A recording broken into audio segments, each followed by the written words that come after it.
أعوذ بالله السميع العليم من الشيطان اللعين الرجيم بسم الله الرحمن الرحيم الحمد لله وكفى وسلام على عباده الذين اصطفى خصوصا على محمد المصطفى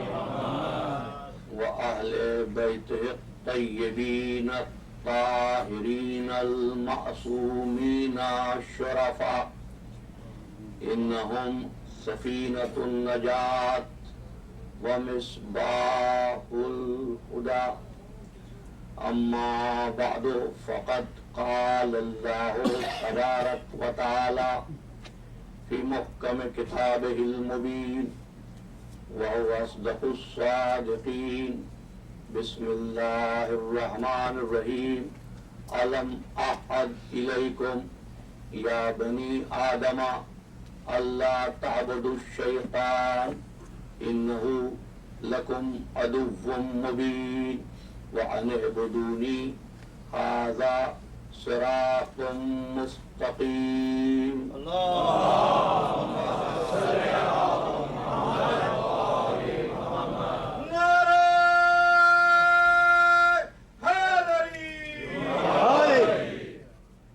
اسرار عبادت کے عنوان پر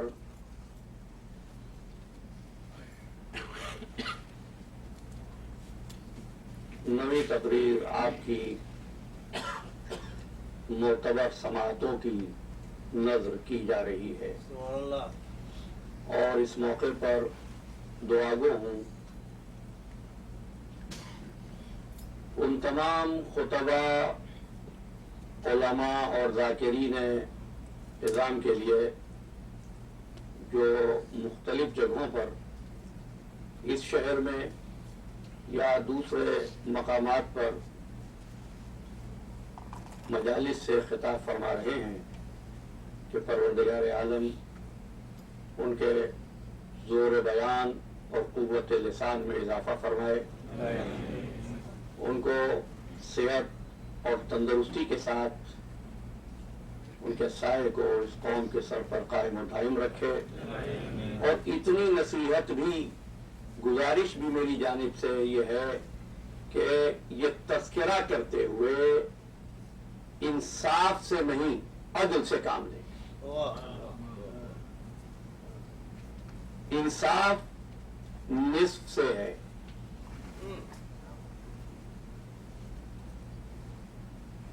کہ سب کو کچھ نہ کچھ دے دیا جائے۔ انصاف ہے سب کو کچھ دینا، عدل یہ ہے صاحب مقام کے مقام کو مان لینا۔ قاعدہ تو یہی رہا ہے کہ نویں صحبت میں ہم اپنی گفتگو کا خلاصہ بیان کرتے تھے، لیکن آپ کی توجہات اور انہماک جو میرے لیے باعث سرمایہ حیات ہے، تقاضا یہ ہوا عنوان کی وسعت کا اور آپ کی توجہات کا کہ میں اس گفتگو کو 12 محرم تک جاری رکھوں، اور انشاءاللہ نتائج مرتب کریں گے 12 محرم کو منڈے کے دن، پیر کے دن انشاءاللہ 8:30 بجے مصر گزشتہ مجلس منعقد ہوگی۔ آج موسم کی ناہمواری کے سبب کچھ طوالت ہوئی ہے اور حاضری میں تاخیر ہوئی ہے، اور ہم تہہ دل سے آپ سے معذرت خواہ ہیں۔ گفتگو ہو رہی ہے اسرار عبادت کے عنوان پر۔ دیکھو، اللہ نے جس کو بھی پیدا کیا وہ عبد ہے، جو اپنے آپ کو اس کے سپرد کر دے وہ عبد ہے، جو عبادت کرے وہ عابد ہے. لیکن یاد رکھنا ہر عبد عابد نہیں ہوتا، ہر عابد عبد نہیں ہوتا. شیطان عابد تھا، عبد نہیں. فرعون عبد تھا، عابد نہیں. عبد سب ہیں. لیکن اگر کسی کو اس ذات واجب نے اپنا عبد کہا تو وہ فقط دو ہستیاں ہیں. ایک وہ جس کو عبدہ کہا، اشہد ان محمدن عبدہ و رسولہ.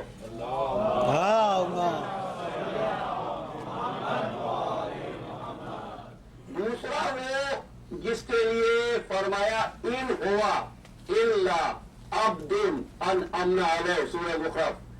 وہ ہمارا عبد ہے جس پر ہم نے نعمتیں نازل کی. دنیا میں دو ہی قسم کے انسان تو ہیں، ایک وہ جو نعمت والوں کا راستہ ڈھونڈ رہے ہیں، ایک وہ جس پر نعمتیں نازل ہو رہی ہیں. محمد آل محمد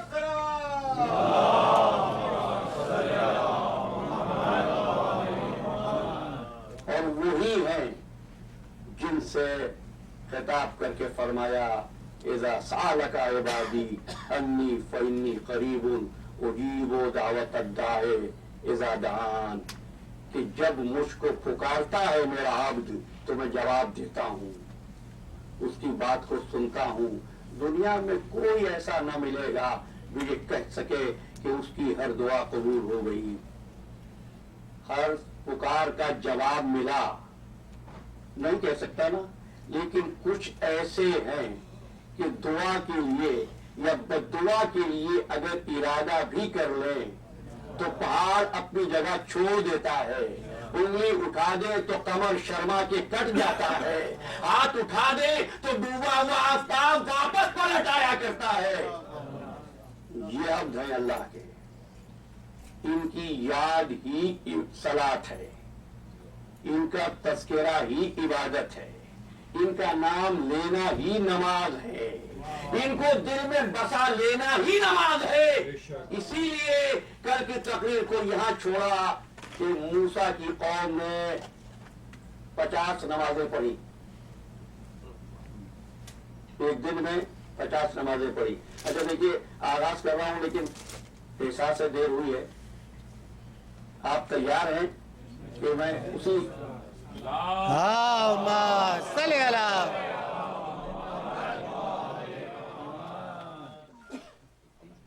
موسیٰ کی قوم نے ایک دن میں 50 نمازیں پڑھی، لیکن جب موسیٰ گئے تو موسیٰ کو بھول گئے. نوح کی امت نے نماز پڑھی، نوح گئے بھول گئے. فرمایا امام صادق نے اللہ یہ چاہتا تھا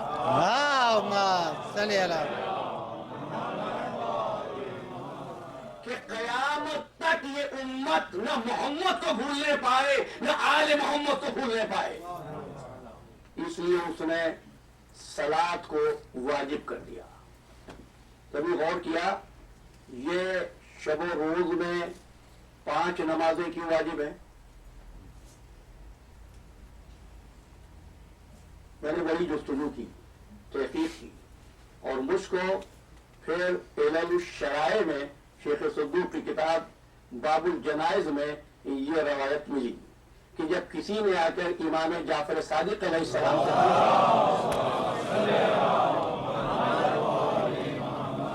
کہ نماز میت میں 5 تکبیریں کیوں ہوتی ہیں، آپ نے فرمایا ہر تکبیر ایک نماز واجب کی نمائندگی میں ہے. مولا آپ کے مخالفین نماز میت میں 4 تکبیریں کیوں کہتے ہیں؟ فرمایا اس لیے کہ ان کے ارکان ایمانی 4 ہیں. مولا ہمارے ارکان ایمانی کا یاد رکھنا، صلاۃ و صوم، زکات و حج، یہ 4 ہیں جو ادھر بھی ہیں ادھر بھی ہیں، لیکن ہمارے ماننے والے صلاۃ و صوم، زکات و حج کے ساتھ 5واں رکن ہے ولایت ہم 14 کی جو ان کے دل میں ہوتی ہے۔ اب سائل پوچھتا ہے مولا آپ نے جو تو فرما دیا کہ بنیادیں 5 ہیں، یاد کر لیجئے کیا کیا ہیں؟ صلاۃ، صوم، زکات، حج، ولایت۔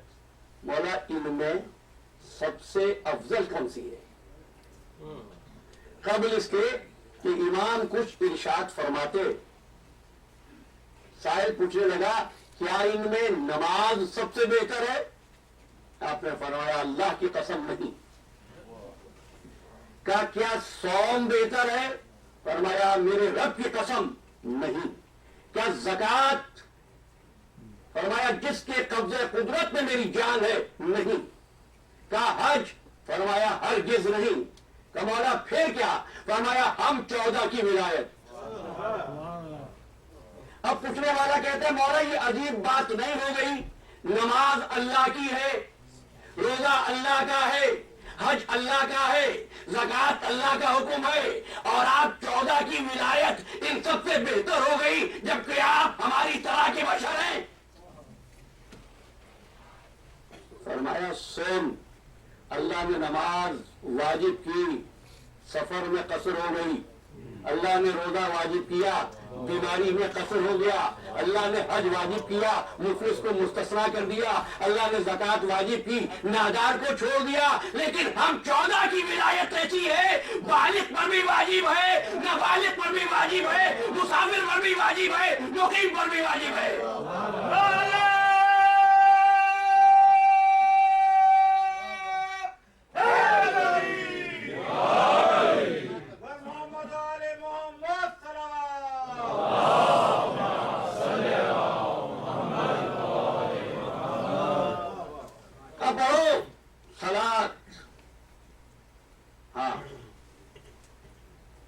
ایک بات آغاز پر کہنا چاہتا ہوں، میں نمازیں روکنے کے لیے یہ گفتگو نہیں کر رہا ہوں، مردہ نمازوں میں جان ڈالنے کے لیے یہ گفتگو کر رہا ہوں۔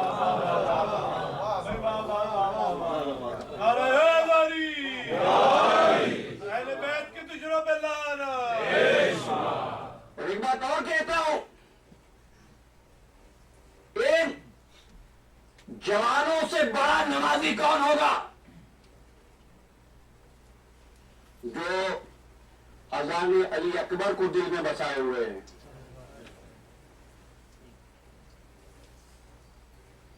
صلاۃ، نماز، جس کے کچھ اراکین ہیں، پہلے تم قیام کرتے ہو،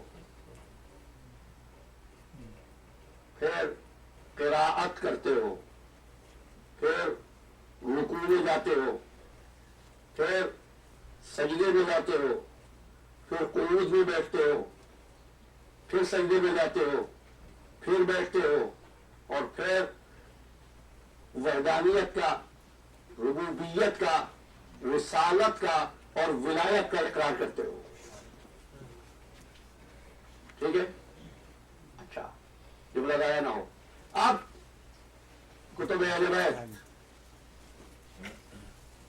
صلوات پڑھیے۔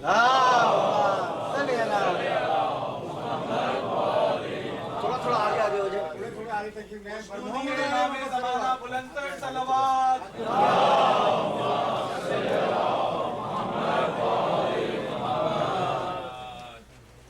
جتنی جگہ ہے آپ آگے بڑھائیے، اور اس کے بعد جو آگے آ گیا وہ پیچھے نہ جائے، اور جو پیچھے آئے اس کو وہاں بیٹھنے دیجیے۔ ابھی جگہ تھوڑی سی باقی ہے، تشریف لے آئیے۔